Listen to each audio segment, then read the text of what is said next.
The morning sun cast long shadows across the cobblestone courtyard of Buckingham Palace as tourists began gathering for the daily changing of the guard ceremony. Among the crowd stood Marcus Williams, a 28-year-old royal guard with an impeccable service record spanning 7 years. His red ceremonial uniform was perfectly pressed, every brass button gleaming, and his black bearskin hat sat at regulation height. Marcus had earned his position through dedication, discipline, and an unwavering commitment to duty that had impressed even his most demanding superiors. Standing perfectly still at his post near the palace gates, Marcus embodied the stoic professionalism that tourists from around the world came to witness. His piercing blue eyes remained fixed straight ahead, his jaw set with military precision behind that composed exterior. However, Marcus carried the weight of recent personal tragedy. Just 3 weeks earlier, he had buried his younger brother James, a fellow serviceman who had died in a training accident. The loss had shaken Marcus to his core, but his sense of duty never wavered. If anything, it had strengthened his resolve to honor his family's military tradition with unwavering dedication. The crowd that Tuesday morning was particularly large, filled with families on vacation, history enthusiasts, and the usual mix of respectful admirers and curious onlookers. Most visitors understood the solemnity of the guard's role and maintained appropriate distance and decorum. They snapped photos quietly, whispered among themselves, and watched with genuine appreciation for the centuries-old tradition they were witnessing. However, not everyone in the crowd shared this respect. Near the back of the gathering stood Derek Thompson, a 35-year-old construction worker from Manchester who had arrived in London the night before for what he called a lad's weekend. Derek had already consumed several pints at a nearby pub despite the early hour, and his judgment was severely impaired. His friends had abandoned him after growing tired of his increasingly obnoxious behavior, leaving Derek to wander the tourist areas alone, looking for entertainment that aligned with his crude sense of humor. Derek stumbled closer to where Marcus stood at attention, a half-eaten sandwich in his greasy hand and a sneer on his unshaven face.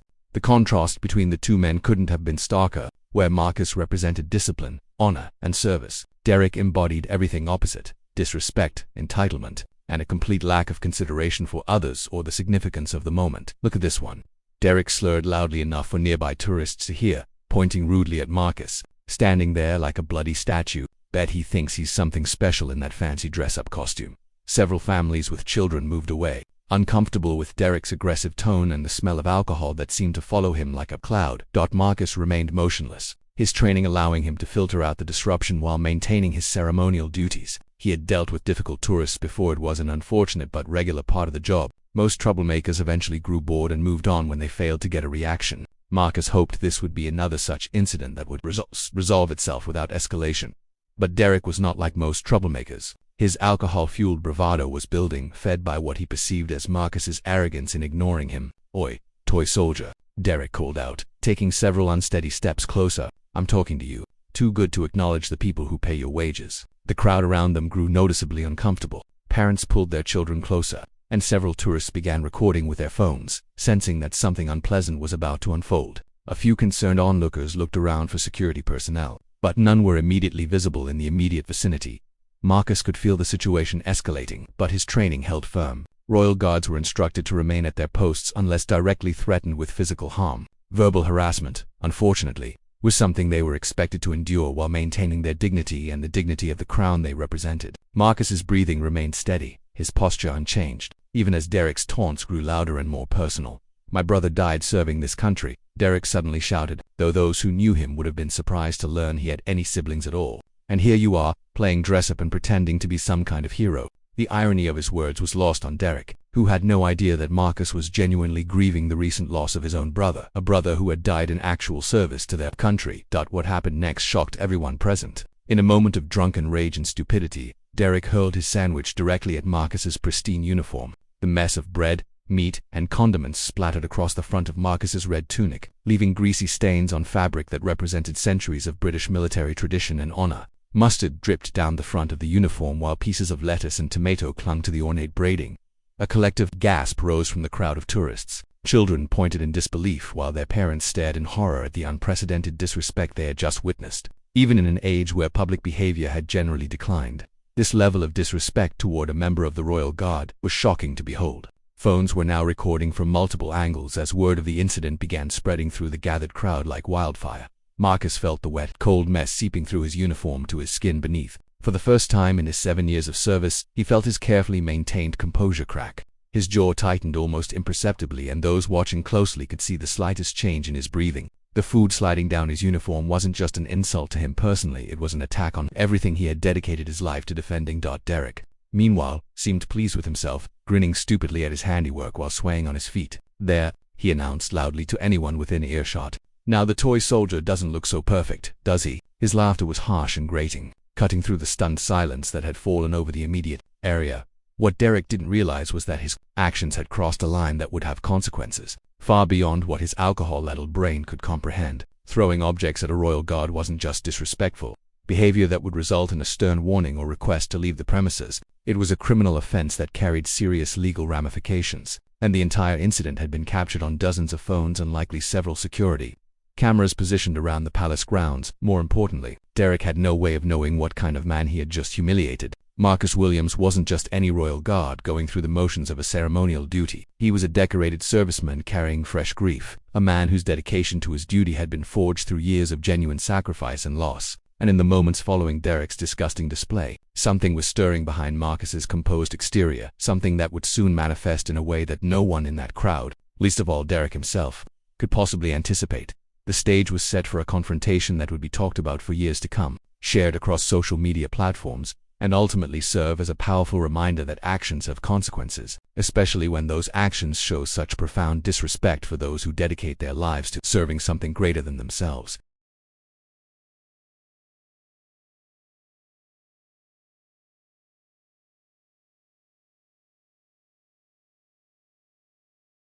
Standing perfectly still despite the chaos erupting around him, Marcus Williams found himself fighting a battle that had nothing to do with his ceremonial duties and everything to do with the storm of emotions raging beneath his composed exterior. The wet, cold remnants of Derek's sandwich continued to cling to his pristine uniform, each piece a tangible reminder of the disrespect he had just endured. But the physical assault on his person was nothing compared to the emotional turbulence threatening to overwhelm his legendary self. Controlled that in his mind, Marcus was transported back to 3 weeks earlier, standing beside a flag-draped coffin in a military cemetery. His younger brother James had been just 24 years old when the training accident claimed his life. A bright, dedicated soldier who had looked up to Marcus since childhood and had followed him into military service. The funeral had been attended by hundreds of fellow servicemen, all honoring a young man whose potential had been cut tragically short. James had always been the more emotional of the two brothers, quick to laugh, quick to anger, quick to forgive. Marcus, by contrast, had always been the disciplined one, the steady influence who channeled his emotions into military precision and unwavering dedication to duty. But losing James had cracked something fundamental in Marcus's carefully constructed emotional armor, leaving him vulnerable to feelings he had spent years learning to suppress. The irony wasn't lost on him that Derek claimed to have lost a brother in service while simultaneously dishonoring everything that military service represented. If Derek truly had a brother who died serving their country, his actions were even more reprehensible. They represented a betrayal of the very sacrifice he claimed to honor. But Marcus suspected, with the intuition that came from years of dealing with difficult people, that Derek's claim was as false as his bravado. As the crowd continued to grow around him, their voices rising in defense of his honor, Marcus felt something he had never experienced during his 7 years of ceremonial duty. For the first time, he was genuinely tempted to break protocol, to abandon his post and respond to Derek's provocation in a way that would satisfy the rage building in his chest. The temptation was almost overwhelming. His military training had prepared him for many scenarios, hostile crowds, physical threats, even terrorist attacks. But nothing in his extensive preparation had equipped him to handle the complex emotional response triggered by Derek's assault combined with his recent grief. The sandwich splattered across his uniform wasn't just food waste. It was a desecration of everything he had dedicated his life to protecting and honoring. Marcus's breathing remained controlled, but those observing closely might have noticed the almost imperceptible changes in his posture. His jaw was set a fraction tighter, his hands clenched just slightly within his white gloves, his eyes focused with laser intensity on a point in the distance that only he could see. Behind that 1,000-yard stare, memories of James flooded through his consciousness like a dam bursting.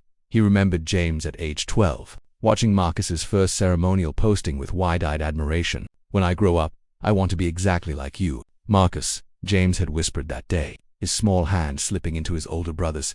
"I want to serve our country and make you proud."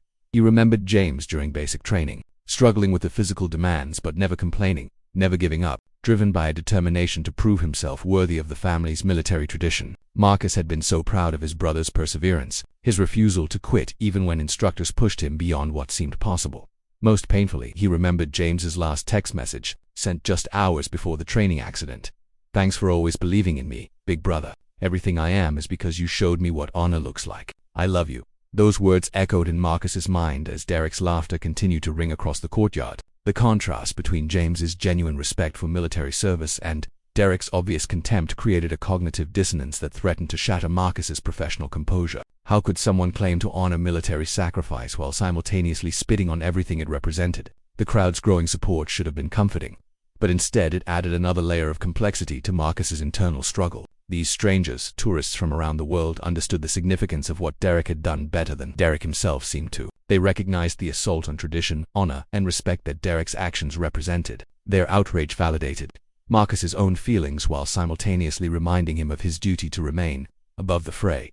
But something else was building in Marcus's mind, something that would soon transform this moment of disgrace into something extraordinary. His grief for James, his rage at Derek's disrespect, and his commitment to the values his uniform represented were converging into a clarity of purpose he had never experienced before. The solution forming in his thoughts was unprecedented, something that would honor his brother's memory while teaching Derek and everyone present a lesson about the true meaning of service. Marcus began to understand that his response to this situation could be more powerful than any physical retaliation or loss of composure. He possessed something that Derek would never understand: the ability to transform a moment of personal humiliation into a demonstration of the values that separated civilized people from those who acted on impulse and selfishness. The food stains on his uniform were beginning to dry, creating crusty patches that pulled at the fabric with each slight movement. The mustard had soaked through to his undershirt, creating an uncomfortable cold sensation against his skin. Every second that passed made the physical discomfort worse, but it also strengthened Marcus's resolve to respond in a way that would honor not just his training, but his brother's memory and the institution he served. Around him, the crowd continued to grow more agitated. Several people were now calling for security, while others demanded that Derek be arrested. The international nature of the gathering meant that outrage was being expressed in multiple languages, creating a cacophony of anger that contrasted sharply with Marcus's continued silence. Derek, meanwhile, had begun to sense that the situation might not be developing in his favor. The alcohol was starting to wear off slightly, allowing him to recognize that the crowd's attention wasn't the admiring approval he had initially imagined. The hostile stares and angry whispers were finally penetrating his impaired judgment, creating the first seeds of uncertainty about his actions. Colonel Hartley had positioned himself near the front of the crowd, his military bearing serving as an anchor point for other veterans and service members who had begun to identify themselves among the tourists. The presence of these men and women, people who understood the significance of military service and the sanctity of the uniform, added weight to the collective disapproval surrounding Derek. "Look around you, son," Colonel Hartley said, his voice cutting through the noise with practiced authority. "Do you see a single person here who approves of what you've done? Do you understand that you've not only assaulted this guard, but insulted every person who has ever worn a uniform in service to their country?" Derek's response was weaker now, the bluster beginning to fade as reality crept in around the edges of his alcoholic bravado. "It's just a bit of food," he mumbled, though even as he said it, the words sounded hollow and pathetic to his own ears. "Just food." Dr. Patel stepped forward, his normally gentle demeanor replaced by righteous indignation. "That uniform represents sacrifice, dedication, and honor. In my country, we understand the cost of freedom, and we revere those who pay that price. What you have done is not just disrespectful, it is an assault on the very foundations of civilized society." The weight of international condemnation was beginning to crush Derek's remaining defiance. People from cultures around the world were united in their disgust for his actions, creating a powerful demonstration of shared values that transcended national boundaries. The universality of their revulsion for his behavior was perhaps more damning than any individual criticism. The aftermath of Derek's shocking assault rippled through the crowd like a stone thrown into still water. What had begun as a typical tourist morning at Buckingham Palace had transformed into something unprecedented that none of the witnesses would ever forget. The collective gasp that had initially greeted Derek's actions quickly evolved into a buzz of angry whispers, shocked exclamations, and the distinctive sound of dozens of phones capturing every moment of the unfolding drama. Margaret Henderson, a 67-year-old retired teacher from Edinburgh, had brought her 2 grandchildren to London specifically to see the Royal Guards. She had been explaining to 8-year-old Emma and 10-year-old James about the honor and tradition represented by these soldiers when Derek's sandwich went flying. "That's absolutely disgraceful," she whispered to her grandchildren, her voice shaking with indignation. "Those guards represent our country's finest traditions, and this animal has no right to treat them with such disrespect." Young Emma tugged at her grandmother's sleeve, her innocent eyes wide with confusion. "Why did that man throw food at the soldier, Grandma? Doesn't he know that's mean?" The question hung in the air, highlighting the fundamental disconnect between civilized behavior and Derek's actions that even a child could recognize. Dr. Rajesh Patel, a physician visiting from Mumbai with his wife and teenage daughter, found himself documenting the incident while simultaneously feeling embarrassed for Derek's behavior. "In India, we have tremendous respect for your royal guards," he said quietly to the British couple standing next to him. "This man does not represent the British people I know and admire. This is shameful beyond words." The couple he addressed, Sarah and David Mitchell from Cornwall, nodded in agreement while their 15-year-old son continued recording with his phone. "We're mortified," Sarah replied, her cheeks flushed with second-hand embarrassment. "Most of us would never dream of behaving this way. These guards deserve our utmost respect, not this barbaric treatment." Derek, however, remained oblivious to the growing hostility surrounding him. The alcohol clouding his judgment prevented him from recognizing the shift in crowd sentiment. Instead of shame or concern about his actions, he seemed energized by the attention. Interpreting the shocked stares and whispered conversations as admiration for his boldness, he began moving closer to Marcus again. Emboldened by what he mistakenly believed was success. "What's everyone staring at?" Derek called out with a drunken laugh. "Just having a bit of fun with Tin Soldier here. He's not going to do anything about it. They're not allowed to move." His words carried across the courtyard, reaching tourists who hadn't witnessed the initial incident but were now drawn to the commotion. This declaration sparked something unexpected among the gathered visitors. What had started as shocked observation began transforming into active disapproval and intervention. A tall American man named Robert Chen, visiting London with his military veteran father, stepped forward from the crowd. His voice carried the authority of someone accustomed to leadership. "Sir, you need to stop this immediately," Robert said firmly, positioning himself between Derek and Marcus. "What you've done is not only disrespectful, it's criminal assault on a serviceman. These guards dedicate their lives to serving their country, and your behavior is absolutely unacceptable." Derek's response was predictably belligerent. "Mind your own business, mate. This doesn't concern you." But his bravado was beginning to crack as he realized the crowd was not on his side. More people were beginning to speak up, creating a wall of disapproval that even his alcohol-impaired judgment couldn't ignore. A group of German tourists, led by Klaus Weber, a former military officer, began forming a protective semicircle around Marcus. Klaus had served in the German army for 20 years and recognized a fellow soldier being dishonored. "In Germany, we understand military service," he announced in careful English. "What you have done is shameful. You dishonor not only this soldier, but your own country." The spontaneous show of international solidarity was remarkable to witness. French tourists joined the Germans, followed by visitors from Japan, Australia, and Canada. Languages mixed as people from different cultures united around a common understanding. What they had witnessed was fundamentally wrong, and it demanded a response. Marcus, meanwhile, who remained at his post despite the chaos swirling around him. The sandwich debris continued to cling to his uniform, a humiliating reminder of Derek's assault that he could neither acknowledge nor address while maintaining his ceremonial duties. Behind his stoic facade, however, emotions were building that years of military training had never fully prepared him to handle. The food wasn't just an inconvenience or embarrassment. It represented a deeper violation. Marcus had lost his brother James just 3 weeks earlier, and his commitment to military service had become even more sacred in the wake of that tragedy. Every aspect of his uniform, every element of his duty, carried the weight of honoring not just his country, but his brother's memory. Derek's actions felt like a desecration of everything Marcus held dear, but there was something else building within Marcus. Something that would soon surprise everyone present, including himself. Years of disciplined service had taught him to compartmentalize emotions, to maintain composure regardless of provocation. However, recent events in his personal life had shifted something fundamental in his perspective on duty, honor, and the meaning of true service. A young British woman named Lucy Thompson had been recording the entire incident for her social media followers.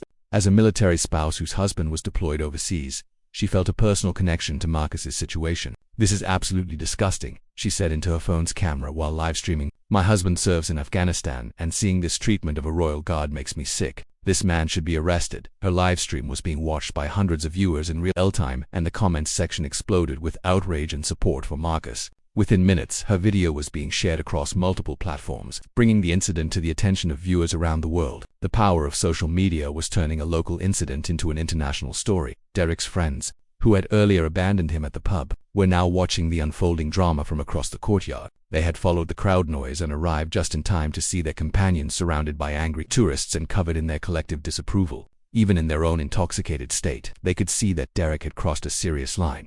"Derek's really done it this time," muttered Steve, one of the group's more sober members. "That's not just some random bloke he's messing with. That's a bloody royal guard. He could go to prison for this." The weight of potential consequences was beginning to dawn on some observers, but Derek himself remained largely oblivious. His alcohol-clouded judgment prevented him from recognizing the severity of his situation, or the genuine anger building around him. Instead, he seemed to interpret the attention as validation. completely misreading the crowd's mood and the trajectory of events he had set in motion.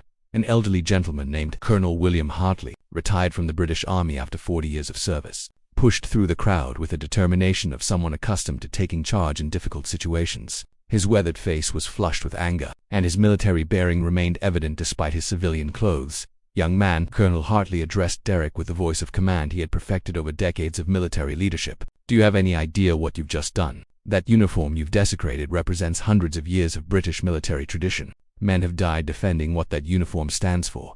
Derek turned toward the colonel with a sneer, but something in the older man's bearing gave him pause. This wasn't just another tourist expressing disapproval. This was someone who radiated authority and commanded respect simply by his presence. "Furthermore," Colonel Hartley continued, his voice carrying across the courtyard, "your actions constitute assault on a member of Her Majesty's Guard.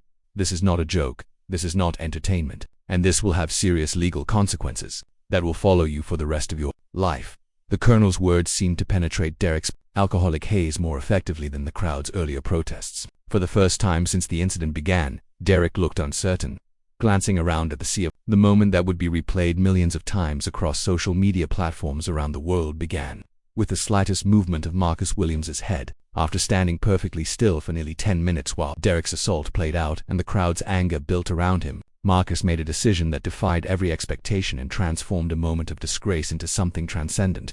Slowly, deliberately, Marcus turned his head toward Derek. The movement was so unexpected after his prolonged stillness that a hush fell over the immediate crowd. Even Derek, despite his intoxicated state, seemed to sense that something significant was happening. The gears and laughter died in his throat as he found himself looking directly into the eyes of the man he had just humiliated. What Derek saw in those eyes was not the anger or hatred he might have expected. Instead, he encountered something far more unsettling, a depth of sadness and understanding that seemed to look straight through to his soul. Marcus's expression held no malice, no desire for revenge, but rather a profound disappointment that seemed to encompass not just Derek's actions, but the lost potential of what this moment could have been. "Sir," Marcus said quietly, his voice carrying despite its soft tone due to the sudden silence that had fallen over the courtyard. The single word contained years of training, discipline, and something else entirely, a gentleness that seemed impossible given the circumstances. "Are you all right?" The question landed like a thunderbolt. Derek had prepared for many possible responses: anger, threats, demands for an apology, calls for security. He had not prepared for genuine concern about his well-being. The simple query stripped away his remaining bravado like armor falling from a defeated warrior, leaving him exposed and suddenly, painfully aware of what he had done. Margaret Henderson, still standing with her grandchildren, felt tears spring to her eyes. In 50 years of observing human behavior, she had never witnessed such a profound demonstration of grace under pressure. "That," she whispered to her grandchildren, "is what true strength looks like." Marcus took a small step forward, still maintaining his ceremonial bearing but somehow making the movement feel like an invitation rather than a threat. "I can see that you're hurting," he continued, his voice carrying the authority of someone who had learned to look beyond surface behavior to underlying pain. "Whatever has brought you to this moment, whatever loss or disappointment has led you here, I understand that pain."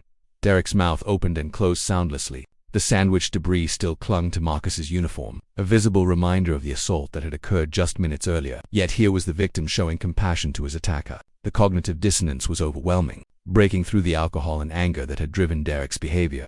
"My brother died 3 weeks ago," Marcus said simply, the words carrying across the courtyard with stunning clarity. "He was a soldier, like me. He believed in service, in honor, in treating others with dignity regardless of how they treat you. His name was James, and he would have responded to you exactly as I am responding now." The crowd was transfixed. Phones continued recording, but the frenzied sharing and commenting had stopped as people became absorbed in witnessing something remarkable. Dr. Patel found himself thinking of the ancient concept of dharma, righteous duty performed without regard for personal reward or recognition. What he was watching was a masterclass in moral courage. Derek's leg seemed to give way slightly, and he took an unsteady step backward. "IIDIDN single quotes T began." But the words wouldn't come. For the first time since arriving at the palace grounds, he was seeing Marcus not as a target for his misplaced anger, but as a human being who had suffered loss and was somehow finding the strength to respond with kindness rather than retaliation. "You said you lost a brother in service," Marcus continued, his voice remaining gentle despite the fact that food was still dripping from his once pristine uniform. "If that's true, then you know the pain I'm feeling. You know what it means to lose someone who dedicated their life to something greater than themselves." Colonel Hartley watched in amazement as Marcus demonstrated leadership principles that couldn't be taught in any military academy. The young guard was showing moral courage of the highest order, transforming a moment of personal humiliation into an opportunity to reach out to someone who was clearly struggling with his own demons. "But if you're lying about that," Marcus said, his tone still compassionate but carrying a note of firm correction, "if you're using the sacrifice of others to justify your own anger, then you're dishonoring not just me and my uniform, but every family who has actually lost someone in service to their country." Derek's face crumpled. The accusation hit home because it was true. He had no brother, no connection to military service, no legitimate reason for his rage except his own personal failures and disappointments. He had invented the story in a moment of drunken bravado, never imagining he would be confronted with genuine grief and loss. "I don't have a brother," Derek whispered, the admission barely audible but somehow carrying to every corner of the NAS Island courtyard. "I made that up. I'm angry all the time, and I don't know why." The honesty was stunning in its simplicity and pain. Here was a man stripped of all pretense, forced to confront the emptiness and rage that had driven him to such desperate behavior. The crowd that had been calling for his arrest just minutes earlier now watched in respectful silence, as a human soul laid itself bare. Marcus nodded slowly, as if Derek's confession confirmed something he had already suspected. "I understand anger," he said quietly. "I understand feeling lost, feeling like the world doesn't make sense anymore. But throwing food at someone who's grieving, someone who's trying to honor his brother's memory through service, that's not going to heal whatever's broken inside you." Lucy Thompson, who had been live streaming the entire incident, found herself crying as she watched the exchange. Her viewers, initially tuning in for drama and conflict, were now witnessing something profound and transformative. The comment section had shifted from calls for violence and revenge to expressions of amazement at Marcus's grace and compassion. "What you need," Marcus continued, taking another small step closer to Derek, "is not to tear others down, but to find something worth building up, something worth serving, something that gives your life meaning beyond your own pain and anger." Derek was openly weeping now, the alcohol and aggression replaced by raw emotional vulnerability. The man who had strutted into the courtyard looking for trouble had been broken down to his essential humanity by nothing more than kindness and understanding from someone he had just assaulted. "I'm sorry," Derek sobbed, the words coming from somewhere deep inside him. "I'm so sorry. I don't know why I did that. I don't know why I'm like this." Marcus reached out slowly, giving Derek time to pull away if he wanted to, and placed a gentle hand on the man's shoulder. The gesture was witnessed by hundreds of people and captured by dozens of cameras, but in that moment, it felt intensely personal and private. "We all have darkness inside us," Marcus said softly. "The difference between good people and bad people isn't the presence of that darkness, it's what we choose to do with it. You can choose to let it consume you and hurt others, or you can choose to transform it into something better." The crowd watched in hushed reverence, as two men who had been adversaries just minutes earlier found common ground in their shared humanity. What had begun as an assault had become a moment of profound connection and potential redemption. Marcus Williams had done something that no amount of anger or retaliation could have accomplished. He had reached the broken heart underneath Derek Berg's destructive behavior and offered healing instead of harm.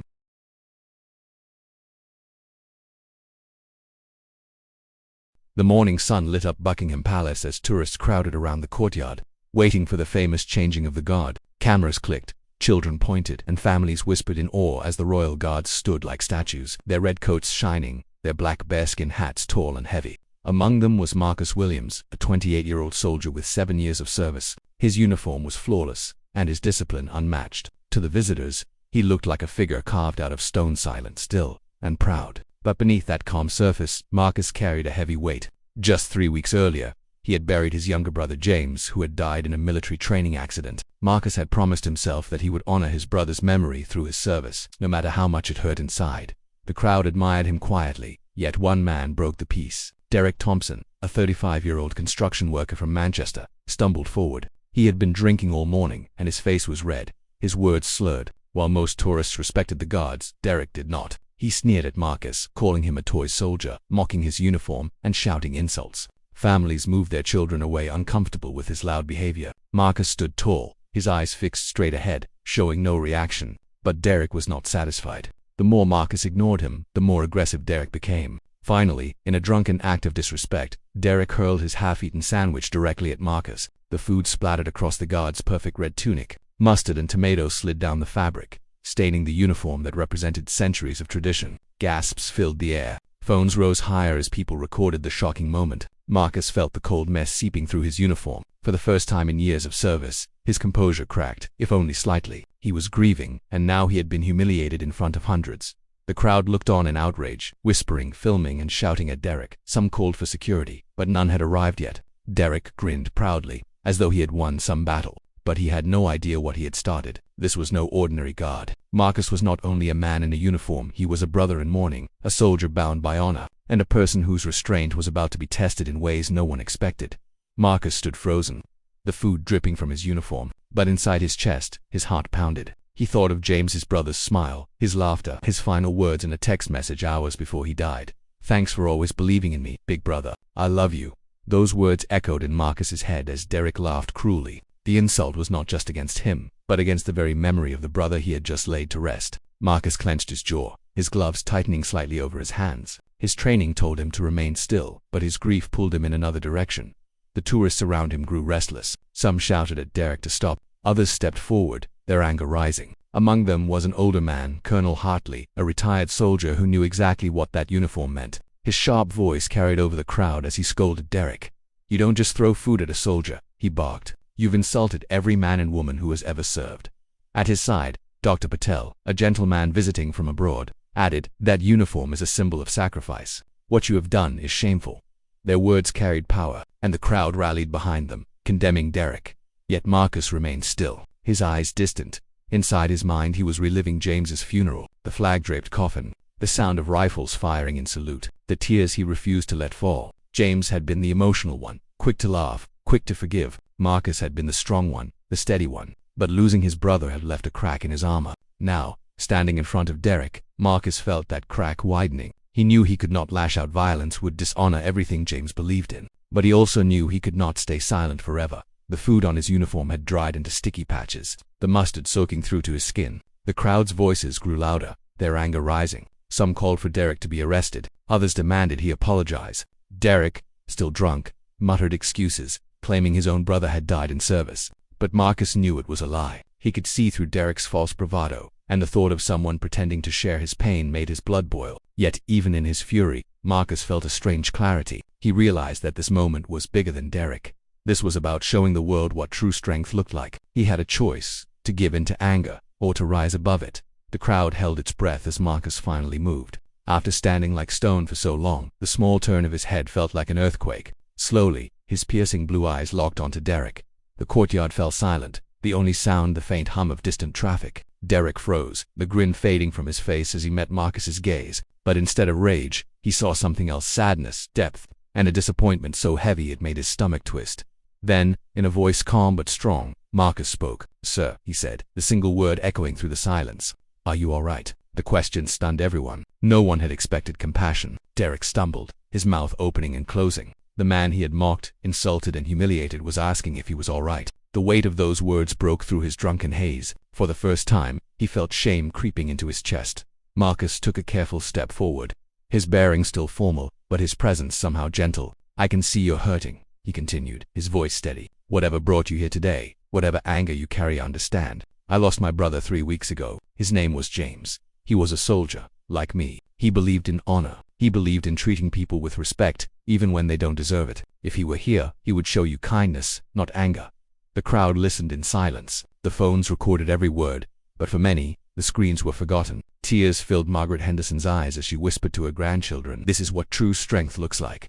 Derek's knees seemed to weaken. He muttered something, but his words were broken. Marcus's compassion was undoing him, tearing away his drunken pride. "You said you lost a brother," Marcus said firmly but gently. "If that's true, then you know my pain. But if it's not, then you dishonor every family who has lost someone in service." Derek's face crumpled. He whispered, barely audible, "I don't have a brother. I made it up. I'm just angry all the time. I don't know why." The confession carried across the courtyard like a fragile truth. The crowd that had once called for his punishment now fell quiet, watching a man stripped of all his lies. Tears spilled down Derek's cheeks. He looked smaller, weaker, broken. Marcus nodded, his gaze steady. "I understand anger," he said softly, "but hurting others won't heal you. What you need is not destruction, but something worth building, something worth serving.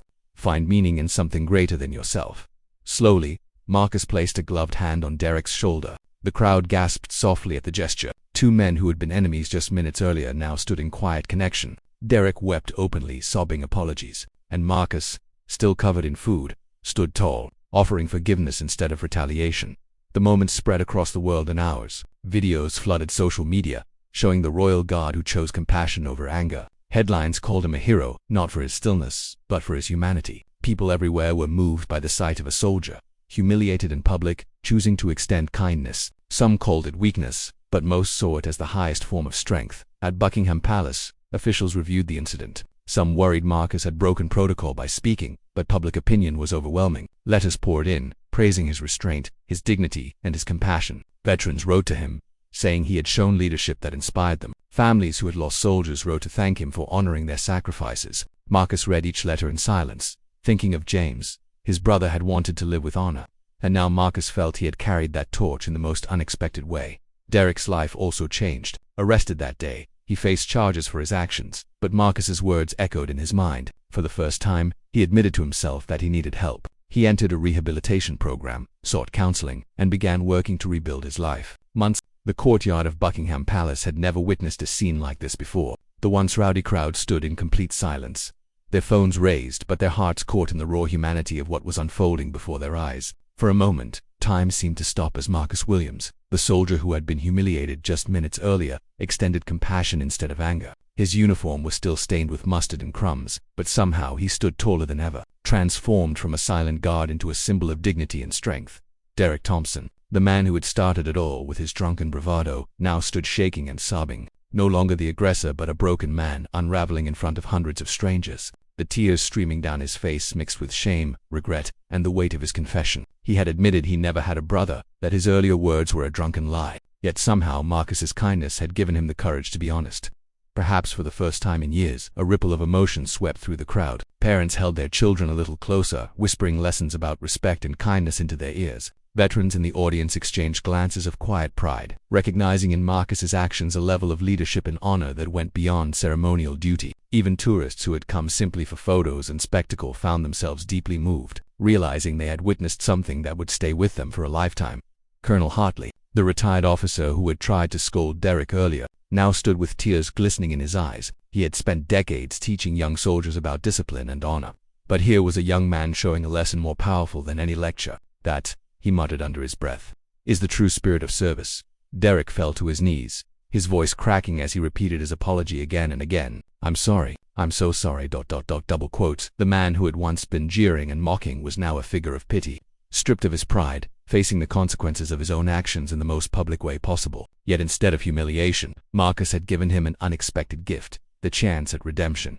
Security officers finally pushed through the crowd, prepared to detain Derek for assaulting a guard, but even they hesitated when they saw the way Marcus had transformed the moment. The guard raised a hand gently, signaling them to pause. He understood that Derek would face legal consequences for his actions, but right now, something far more important was happening. A broken man was being offered a chance to change. Marcus leaned down just slightly, his words calm but firm. This doesn't have to be the end for you. You've made mistakes, but everyone does. What matters now is what you do next. You can choose to keep running from your pain, or you can start building something better. Derek looked up at him with swollen, bloodshot eyes. The sincerity in Marcus's voice pierced through the fog of alcohol and despair. For the first time in years, Derek felt the possibility of hope flicker inside him. I don't know how, he whispered brokenly. Marcus's hand remained steady on his shoulder. One step at a time. Start by owning what you did here today.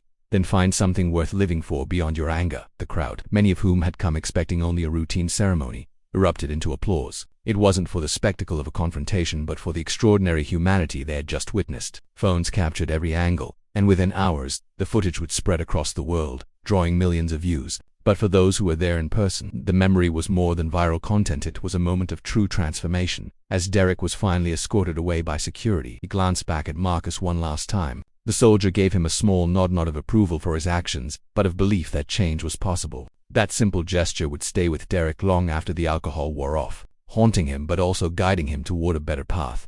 When order returned to the courtyard, Marcus quietly resumed his post, his uniform still stained but his dignity shining brighter than ever. Tourists whispered in awe, realizing they had just seen history made, not through violence or scandal, but through compassion and restraint. Marcus had turned disgrace into grace, humiliation into hope, and an ugly act into a lesson that would echo far beyond the palace gates.